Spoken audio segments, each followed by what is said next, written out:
Hello everyone! Magandang araw. So today guys, it's Saturday morning. Look at that. Ngayon lang nag-init guys. So nandito tayo ngayon sa likod ng ating bahay, sa ating hardin kasi matagal na tayo hindi nakapag-update guys. So kagigising lang natin today. Dahil ang ganda ng silaw ng araw guys. Tingnan nyo. So ayan ang araw guys. Ayan, nagpakita na si Haring Araw, guys. Si Haring Adlaw. So, ayan siya, guys. So, nito mga nakaraang weeks, nakaraang araw, ay lagi siyang umuulan, guys. As in, walang tigil. I mean, natigil naman siya, but every day. Every day siya na ulan. So, ngayon, guys, itutur ko kayo sa aking hardin na makikita nyo yung mga ano ng aking hardin, guys, kung gaano kabasa. So, nitong mga nakaraang araw guys, especially this week, ay panay ang ulan. So, dahil panay ang ulan guys, ito na naman ang nangyari ng ating kalikuran. Ipapakita ko sa inyo. Ayan yung bagong bili namin na rose. 'di ba ang tangkad na pero walang bulak. Ayan. Tapos ito naman guys, lagi pa rin siyang namumulak yung ano na yan. Yang climbing rose na yan. So, dahil dyan guys, kita nyo, ito siya.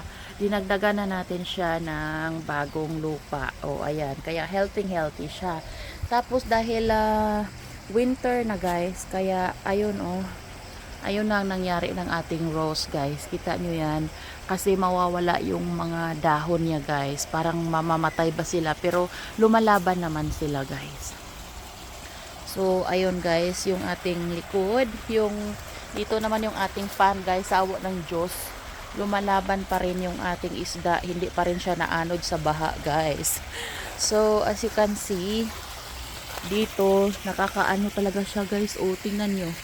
Tingnan nyo yung aking tanim, yung malunggay. Ayan yung malunggay ko guys. So, makikita nyo. Hindi ko alam kung mabubuhay ba o mamamatay. Kasi napatubigan siya ang daming tubig. Kasi bahang-baha talaga dito sa amin ng mga nakaraang araw. At tingnan mo tumaba na yung mga lemongrass ko. Kalang. Mga lemongrass ko guys.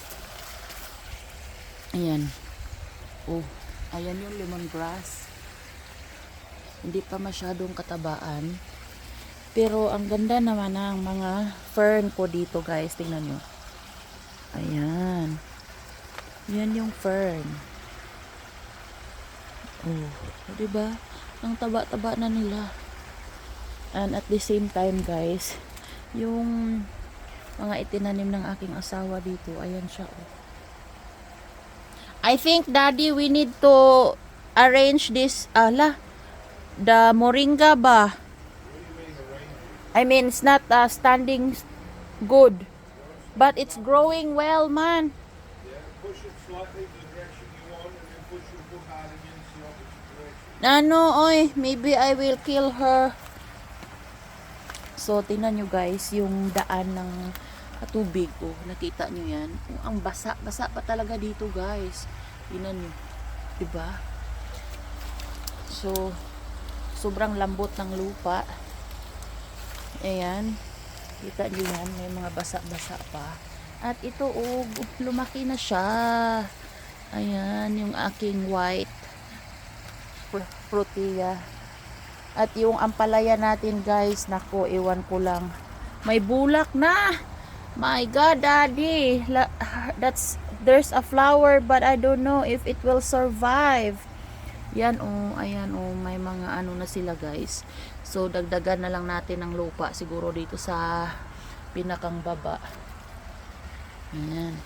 Tapos, ito dito, wala naman tong problema. Yung wishing well na may cactus. Ayan. Diba? So, ayan. Ayan yung likod. So, as you can see, guys, ganyan siya. Pero kung makikita nyo guys, ang sarap ng araw. Grabe, may araw na guys talaga. Tapos andun yung asawa ko. Andyan yung mga roses ko, guys. Tapos dito, ayan, sobrang healthy naman. Ito naman ay ating bay leaves. Makikita nyo guys yung bay leaves. Lumaki na rin siya. Ayan oh. Tapos meron din tayong fern dito. Oh yeah, fern dito guys. Lalaki din yan siya. Tapos yung pinutulan ni daddy na bottle brush ay hindi na siya hindi na siya nagdahon. Pero yung isa buhay pa. At yun guys, pag nakita mo yan, pag binili natin yan sa Bunnings guys, yan siyang, ayan, pag binili natin ito guys, sobrang napakamahal. Yung baby na yan, yung dyan, yan siya. Pag binili mo yan, grabe, 120 na yan ang laking yan. 'Di ba? So dito guys, makikita nyo, makikita nyo guys, lumaki na rin yung ating ito yung grass area wherein dito sila ni Buddy at saka ni Daisy maglalaro. But alam nyo guys, sobrang basa dito, sobrang basa. Tingnan nyo yung aking aso guys. Oh, di ba? May pa-sunbathing yan. Oh, may pa-sunbathing yan. Cutie. So dito naman guys, sa makikita nyo guys, oh, maganda naman yung nila, yung tubo. Kasi yung grass guys, pinutulan na ng aking asawa. Tapos para magtubo ulit, oh, 'di ba? Ang ganda na nila. But then guys, ito naman dito, namamatay na yung tanim ko dito guys. Tsaka yung tomato, wala na. Ano na siya, dahil lamig na siya guys. Ayan, oh. Tapos ang dami ng mga dapat natin kuhanin dito na hindi na kailangan. Pero hindi naman, okay lang din naman na hindi siya bunutin guys. Lang ng asawa ko. Kaso lang, hindi pwedeng i-poison ngayon dahil nag-ulan pa nung mga nakaraan. So, ayun siya guys. Oh, tingnan mo yung bay leaves din dito. Tsaka ito, may dahon na rin siya, 'di ba? So, ayun guys. Daddy, may avocado dito. Look, may avocado dito na tumubo. Ayan. Namamatay na rin yung isa kong tanim dito. I think, pwede pa itong mabuhay. Ata, I don't know. Kasi may pa eh. So, ayun siya guys. O, tingnan mo. May kamatis pa dito. Ayan.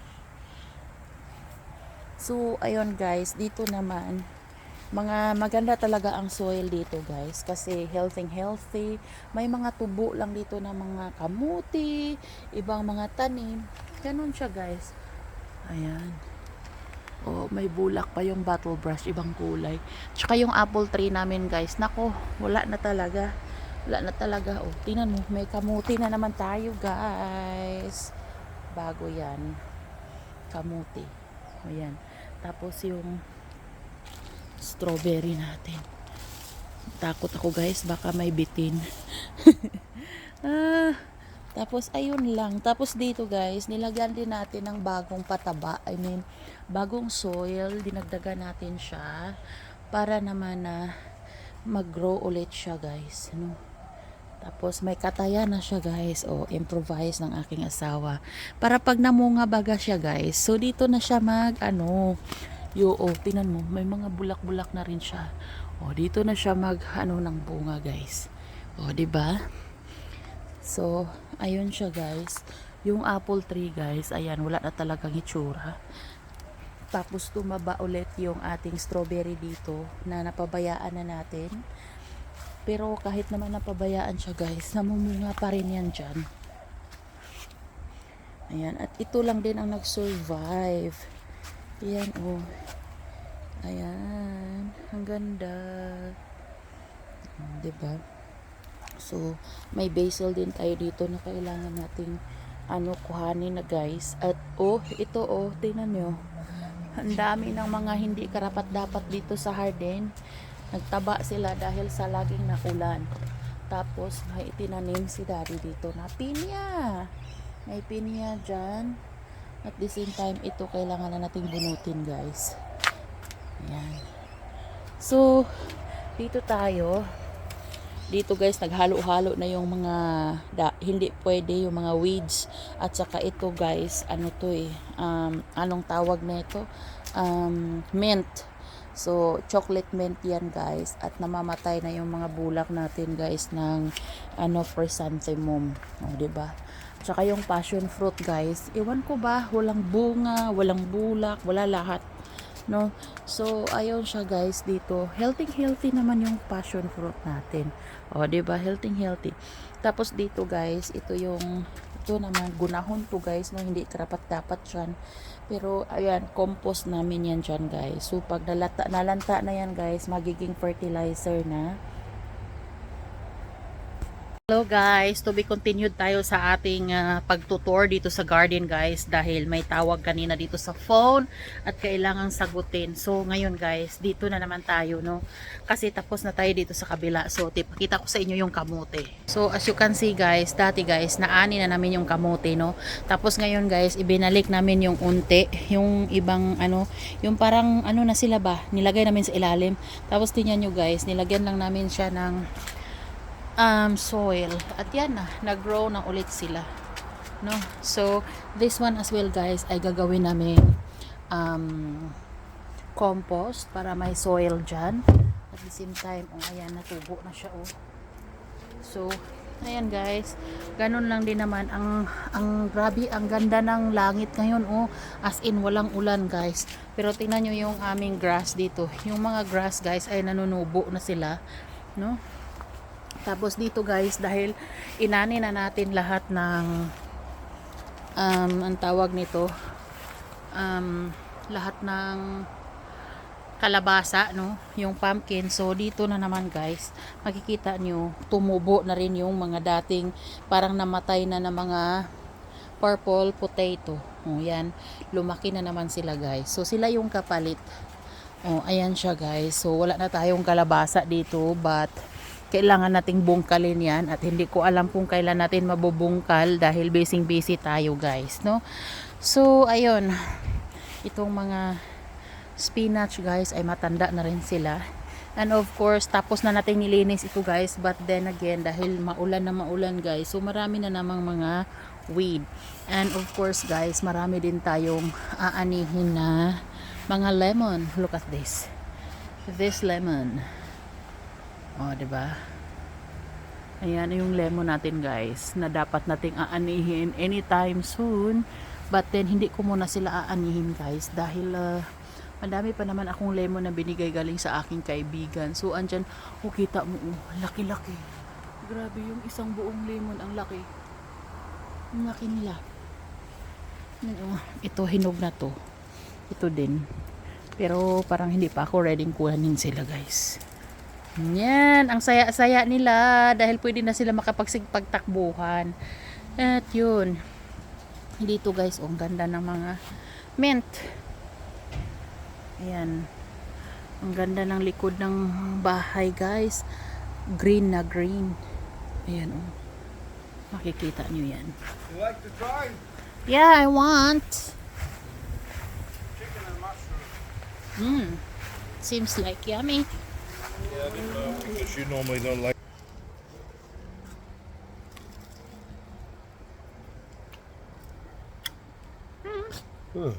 You want half? No, thanks.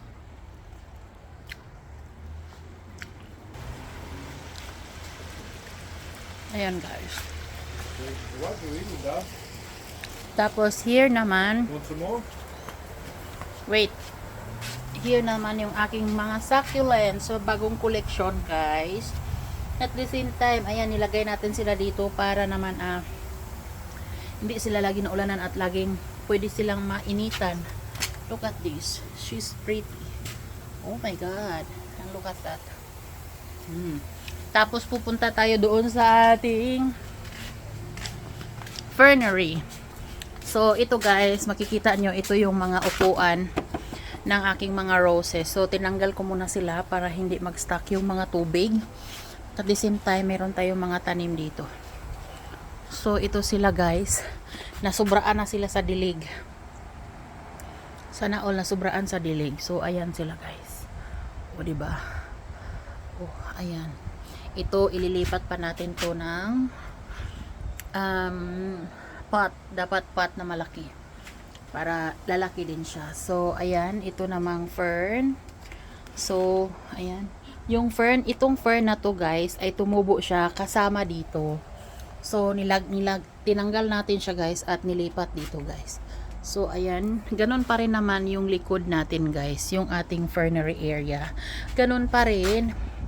Ayan oh, itong mga succulents na hindi pa natin nailipat sa kanilang area of responsibility dahil wala pa tayong available na pot. Look at sa sobrang ulan guys, nag-cut na. So ayan siya dahil wala pa tayong available na pot guys. So dyan lang muna sila. Ayan yung ating mga succulents kasi ito sila guys, gusto ko ilagay ko siya sa isang malaking pot, no? So gusto ko siya i-mix and match sa isang pot or like isang pot, isang sa klaseng succulents. So ayan sila guys. May avocado tayo dito na ililipat natin sa paso soon. At yan oh.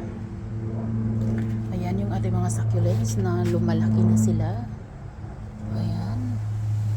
So marami tayong ililipat guys. Hindi pa natin mailipat dahil wala pa tayong budget guys, no? So inuna natin yung mga importante. So ito sila guys, na makapaghintay naman yan sila dyan. So meron ding maganda dito. Ayan. Magandang succulents. At saka ito si begonia guys, lumaki na sila. So kailangan ko rin to siyang ilipat ng malaking pot but not this time. Kasi wala pa tayong fair. Charot. So wala pa tayong budget, hindi pa nakalaan ang budget dyan. So ayun lang guys ang ating backyard garden, no, update natin guys after ng ulan. So marami tayong mga dapat ayusin sa garden but at the same time guys kailangan natin ng time dahil busy na tayo. So sa mga laging nanonood ng aming vlog, maraming salamat sa inyo guys. Lagi akong nagre-reply ng mga comment nyo kapag may time ako at hindi ko kayo ma-shout out but sobrang thankful ako guys kasi andyan pa rin kayo nakasupport.